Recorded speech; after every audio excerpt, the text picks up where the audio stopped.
So I just had a couple things I wanted to say in regards to planned obsolescence, and this isn't exactly a response, but this is more or less inspired by a video from Dylan Daniels' channel entitled Millennials. I actually have an interview going up on that channel shortly, so keep an eye for that. Go subscribe over there. But I was watching his video that I'll link down below as well, specifically talking about capitalism and the climate catastrophe. And one specific issue he talked about was planned obsolescence.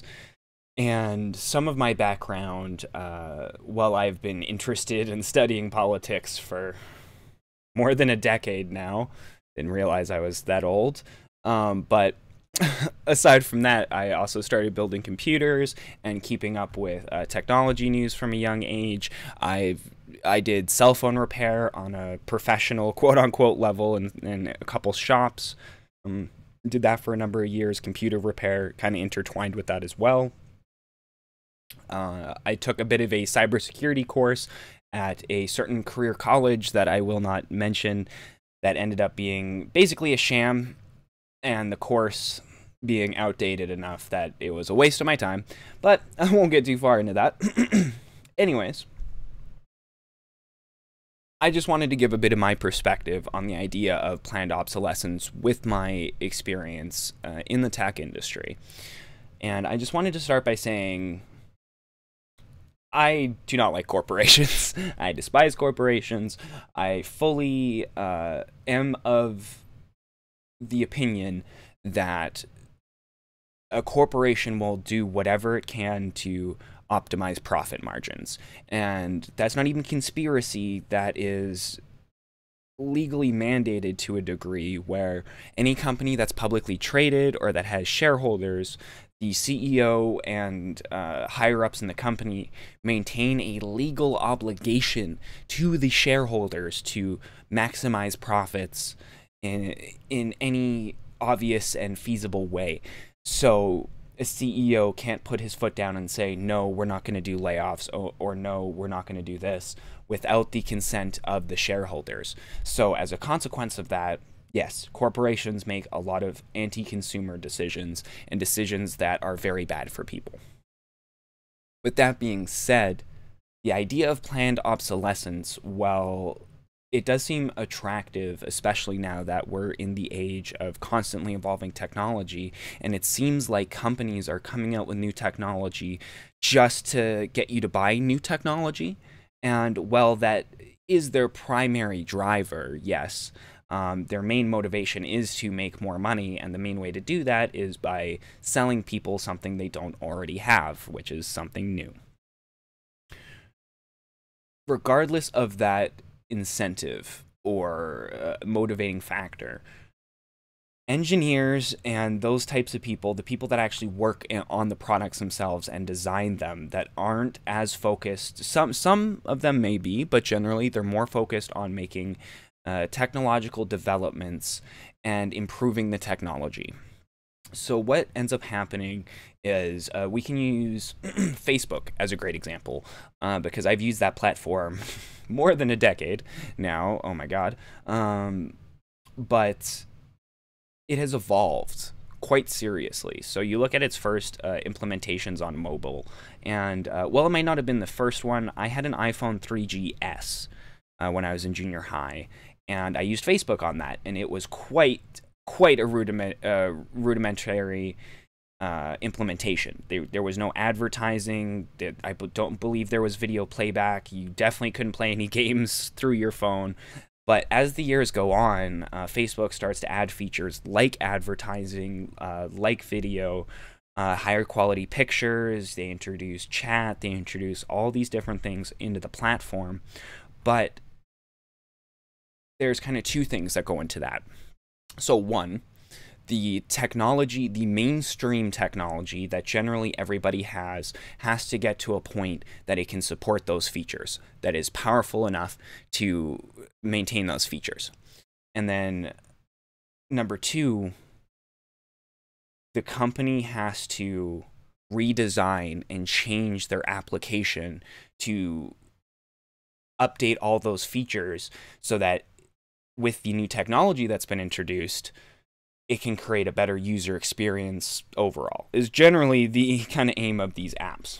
But as a consequence, as there is no overall repository, especially on the Apple side, for older versions of apps, there is generally no way to go back a version of an app. And even if there was, the way Apple locks down their app store and the way Facebook does their security and any other social media company, the way they do their security, I doubt that even if you could get an older version, that it would allow you to log in. But regardless, because there's no access, you don't have access to the older versions of those apps. When you have an older device, there comes a point that all the software engineers and app developers have developed their apps past the point that it is compatible with your device, where your device may have been very slow, very sluggish, just barely keeping up with the newest version of Facebook. The most recent update that added features A, B, and C now makes Facebook uncompatible with your phone. And that's just one example that I think would be pretty relatable. But if you want to expand that, you look at something like Adobe Premiere, for example, a program that's been around for decades. And obviously, when that first came out, the hardware it was running on, processors that were barely a gigahertz in power, that dual core was almost top of the line, quad core is just coming out, hyper-threading isn't even a thing. You're talking about 2 gigs of system RAM and people are gasping at it, you know? You're talking about having a 500 gig hard drive and breaking the bank to buy one. Like, that's the era that Adobe Premiere started in. So as that, not only as that program developed, but as consumer camera technology developed to the point where it was more accessible, consumers could buy higher quality cameras at lower prices. As a consequence of that, the footage they're putting into the program, what the program needs to be able to do, all those requirements take a huge step up. And it's just a consequence that you have to buy new computer hardware to facilitate that. But you don't necessarily have to do that.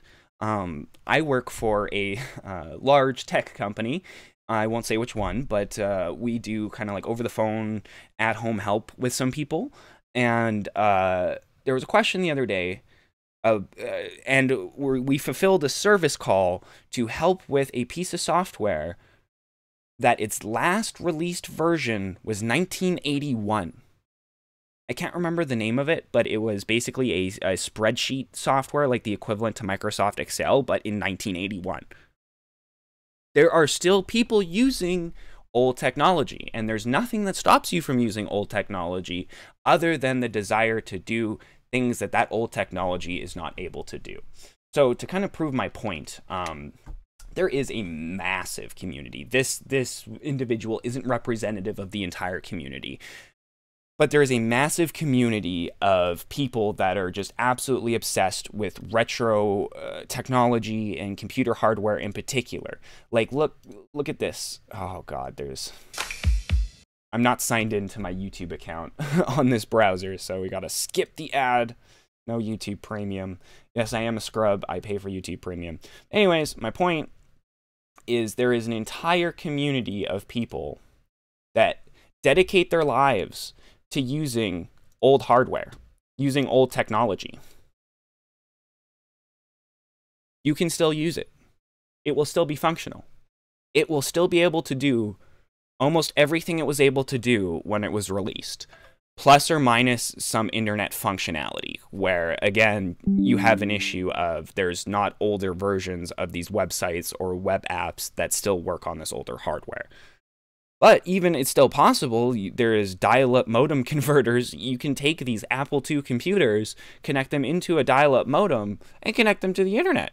Use archive.org to access older versions of websites, and bing, bang, boom. You know, Bob's your uncle. You're off to the races.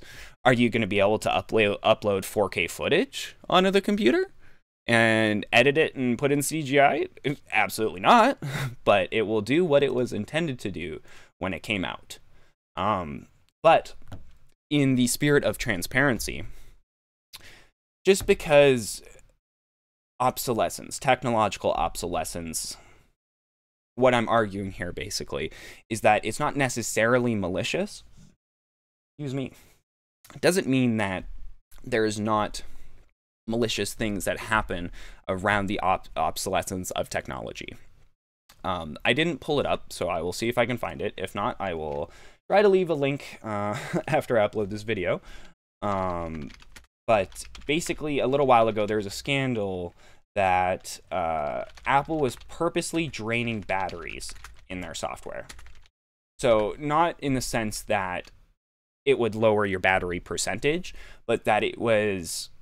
There we go. I found it right here. I don't know exactly what happened to this suit, but there's claims that Apple is purposefully draining battery in the new version of iOS.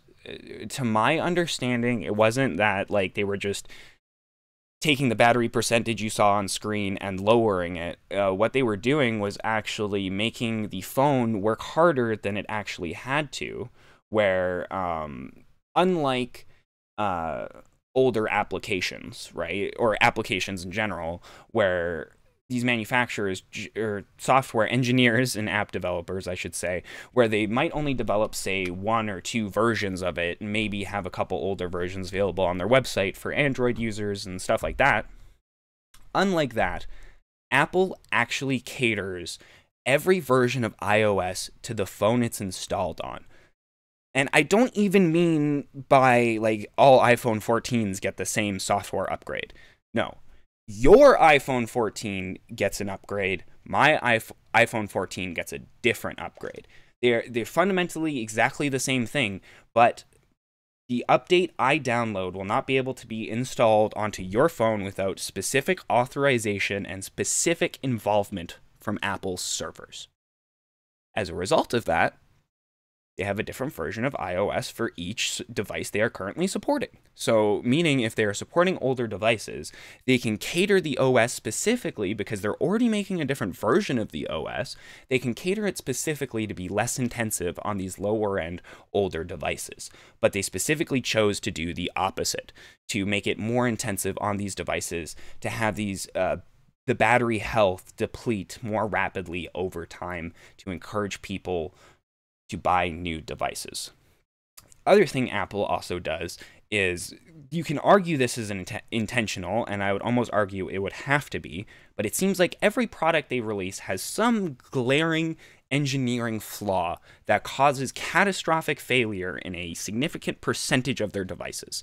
With the certain series of MacBooks, it was the specific butterfly keyboard. With another series of MacBooks, look up Louis Rossman on YouTube specifically for this if you you really want to get into the nitty-gritty of tech repair and what companies like Apple do, really, that are super anti-consumer. And there's a million other ways I can cite on how Apple is anti-consumer, but if you wanted to dive deeper into that, Louis Rossman is a great source to do that. But he quite often finds issues that are basically just glaring engineering flaws, like something with the keyboard backlight that causes the entire computer not to turn on. The keyboard backlight being the light underneath your keyboard. An issue with that can cause the computer not to power up. Even having the defective backlight or a backlight chip, right? You can say, okay, that's accidental, that's an oversight, but having that disable the functionality of the computer, and there's many, many examples of this, like the audio IC chip in iPhone 7s, where it will completely cut out audio for phone calls. It has to, there's a couple reasons for it, many of which are a bit above my education to understand. But effectively, you had this chip failing, and it rendered the phone useless. It turned it into a glorified iPod without a headphone jack. So there are companies, and Apple specifically, that there are some things they do that you could argue would basically be planned obsolescence. But releasing new technology and new bits of software and new capabilities coming out is definitely not one of them. That's a very positive thing, actually. That's the human race evolving in its current capabilities. Like, our evolutionary drive currently should be harnessing technology to make our lives as easy as possible. So we have to do the least amount of physical labor as possible, and so as many people can live an adequate life as possible. Clearly, those things don't happen under a strictly capitalist system, but again, that is a topic for another day. So mainly, and the other thing, actually, I will mention this before I go. I haven't looked into this too much, but I have seen this being floated around. There is specifically this Canadian team that has discovered a specific type of plastic that is used in the manufacture of lithium-ion batteries. You can see a bit of their testing and methodology here with the wall of what I believe to be lithium-ion batteries. But they found through that testing that a certain material used in the manufacturing causes the lithium-ion cells to degrade a lot faster than they otherwise would. And to think that lithium-ion technology has now been implemented on a mass scale for almost 2 decades now, and that this has been completely overlooked, is hard to believe. So yes, that is definitely another example of planned obsolescence, needing to replace batteries. I actually initially went into this kind of conversation at least a month ago when I would make this argument that it's just a side effect of lithium-ion technology. The cells have a finite lifespan. There's nothing we can do really to change that. A lot of phone manufacturers develop batteries so they carry as much capacity as possible and last as long as possible so that they have a selling feature for their phone. Despite all of that, despite that argument, I have now changed my thinking that, yes, there was a point, much like scientists told tobacco manufacturers, that their products had significant health risks. These technology companies would have been told that there is a significant engineering flaw with this battery technology, and changing it will improve the battery's lifespan significantly. So I believe that is definitely an example of planned obsolescence. But again, technological progress is not equivalent to planned obsolescence. So just some thoughts on that. Again, go check out Dylan's channel. I will post the video in the description that I am quasi responding to. And thanks for sticking around this long, and have a gooder.